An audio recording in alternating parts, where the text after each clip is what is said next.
अब देख लेते हैं mechanism of cell mediated immunity. ठीक है, तो mechanism of cell mediated immunity, देखो मैंने तुम्हें पहले एक चीज बता रखी है ऑलरेडी। ठीक है, वो चीज क्या है मैं बताती हूँ तुमको, रुको।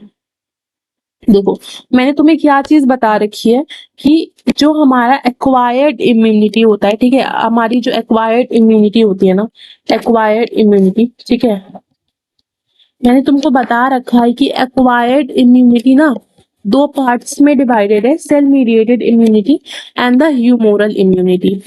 ठीक है, तो हमारा सेल मीडिएटेड इम्यूनिटी में क्या आता था, इफ यू रिमेम्बर, हमारे सेल मीडिएटेड इम्यूनिटी में आती थी जो चीजें, वो चीजें थी टी लिम्फोसाइट, ठीक है, और ह्यूमोरल में क्या आता था, बी लिम्फोसाइट। और हमारा जो टी सेल्स थे वो तीन तरीके के टी सेल्स थे हमारे, TH, TC and the T suppressor cell.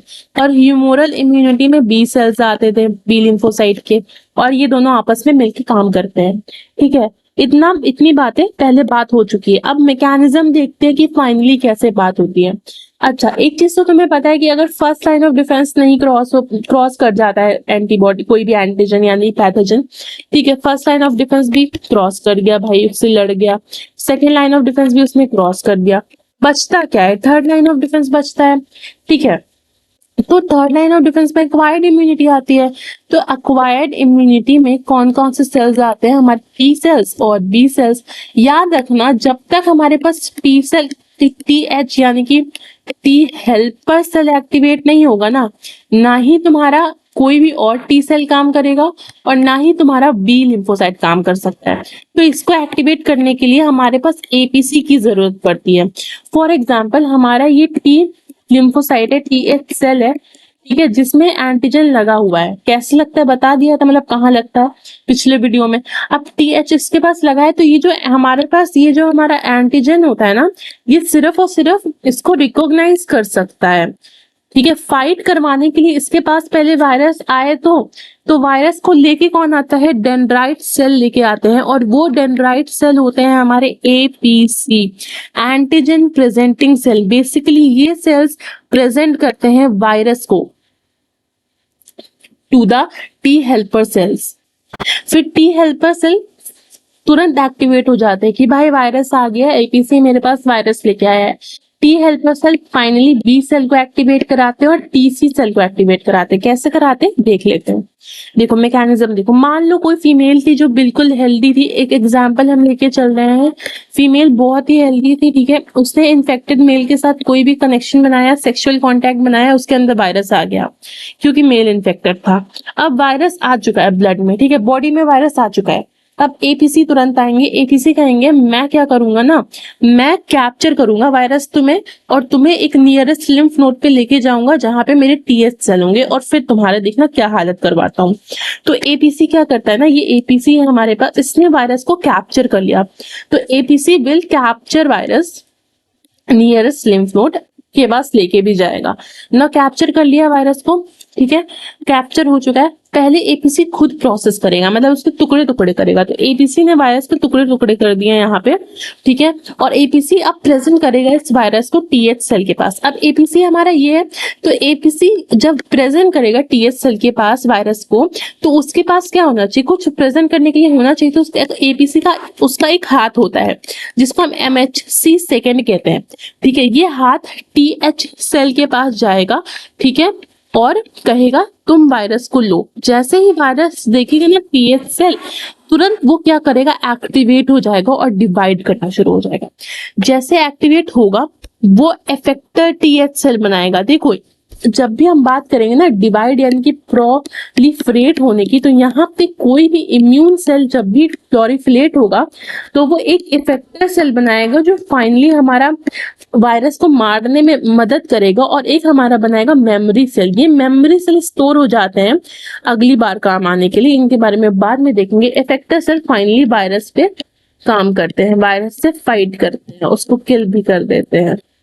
तो यहाँ पे APC ने प्रोसेसिंग करी और उसको टीएच सेल को दे दिया। अब ये टीएच सेल इफेक्टर सेल के पास जाते हैं। इफेक्टर टीएच सेल क्या करता है ना, दो लोगों पे एक्ट करेगा, एक तो बी लिम्फोसाइट पे और एक टीसी सेल्स पे एक्ट करेगा।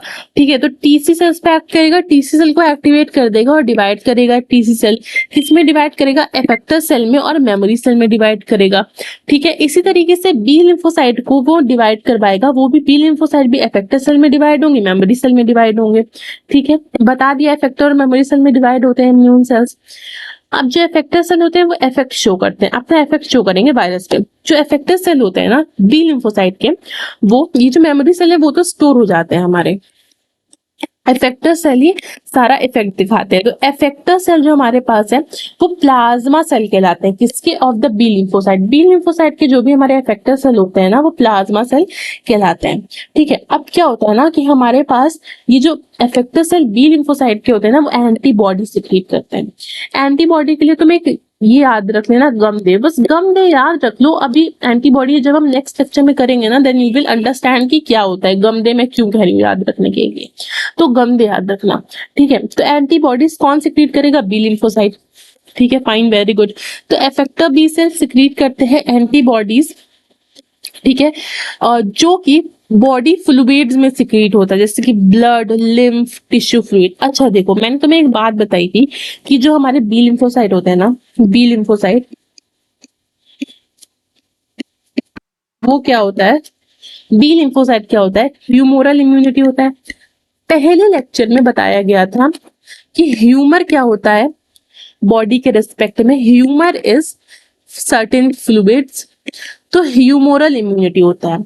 वायरस जब भी आएगा तो उसके पास कितने चांसेस हैं, एक तो वो बॉडी फ्लूइड में चला जाए, ये एक चांस है, और एक कहाँ चला जाए, सेल में चला जाए। बॉडी फ्लूइड क्या क्या होते हैं, ब्लड होते हैं, ठीक है, ब्लड होते हैं, लिम्फ होता है, टिश्यू फ्लूइड होता है। या तो इस बॉडी फ्लूइड में चला जाए यानी कि इन चीजों में चला जाए, ठीक है, या तो बॉडी फ्लूइड में चला जाए, या तो उसके पास चांस है वो सेल में चला जाए। तो जब बॉडी फ्लूइड में जाएगा, फ्लूइड में, तब कौन से सेल्स एक्टिवेट होंगे, बी सेल्स काम करेंगे, यानी कि एंटीबॉडीज काम करेंगे। तो लॉजिक से बताओ एंटीबॉडीज सिक्रीट कहाँ होंगी, एंटीबॉडीज सिक्रीट होंगी बॉडी फ्लूइड्स में। ठीक है, अब एंटीबॉडी का स्ट्रक्चर, कौन कौन सी एंटीबॉडीज होती हैं, क्या क्या उनके फंक्शन होते हैं, वो नेक्स्ट लेक्चर में देखेंगे। एक क्विक सा recap if you want I can give you. देखो, कितने सेल मीडिएटेड इम्यूनिटी क्या होती है, सेल मीडिएटेड इम्यूनिटी और ह्यूमरल इम्यूनिटी दोनों साथ में मिलकर काम करते हैं। सेल के लिए क्या आता है, सेल मीडिएटेड वाले पार्ट के लिए कौन सी चीज आती है, टी सेल्स आते हैं, TH, TC, T suppressor. Cell mediated immunity के लिए ये चीजें आती हैं। और अगर मैं बात करूं तुम्हारे ह्यूमोरल के लिए यानी कि बॉडी फ्लूइड्स के लिए, तो हमारे पास बी सेल्स आते हैं। ठीक है, अब ये आपस में मिलके काम कैसे करते हैं, टी हेल्पर सेल के बगैर कुछ भी नहीं होगा। ठीक है, सप्रेसर की अभी हम देखेंगे, बात करेंगे, टी हेल्पर सेल के बगैर कुछ नहीं होगा।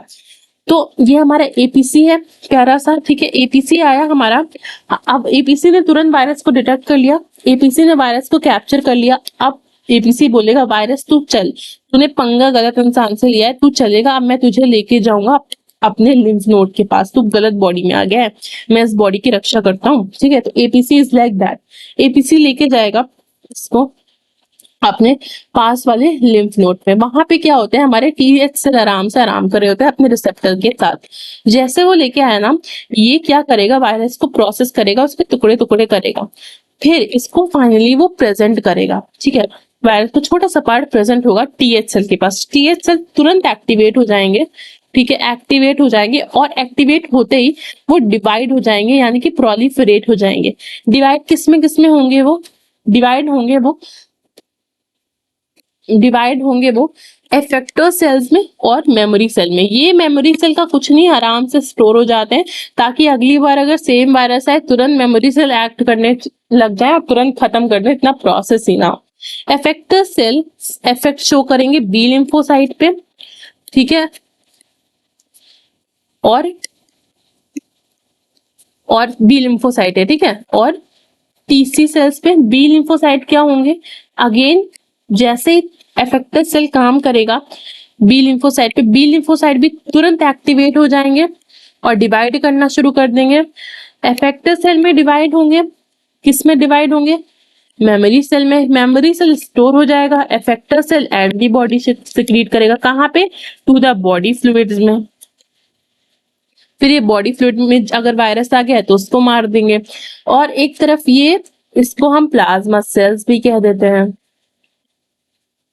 और इस तरीके से अगर मैं बात करूं तुम्हारे टीसी सेल्स की, तो टीसी सेल्स तुम्हारे जो हमारे टीएस सेल है, एक तो उसने क्या कर दिया, बी लिम्फोसाइट को एक्टिवेट कर दिया, टीसी सेल भी हम तुम्हारे इफेक्टर सेल में हो जाएंगे, एंड देन एक मेमोरी सेल बना देंगे। ठीक है, फाइनली ये छोटा सा रिकैप था और ये पूरा वीडियो था।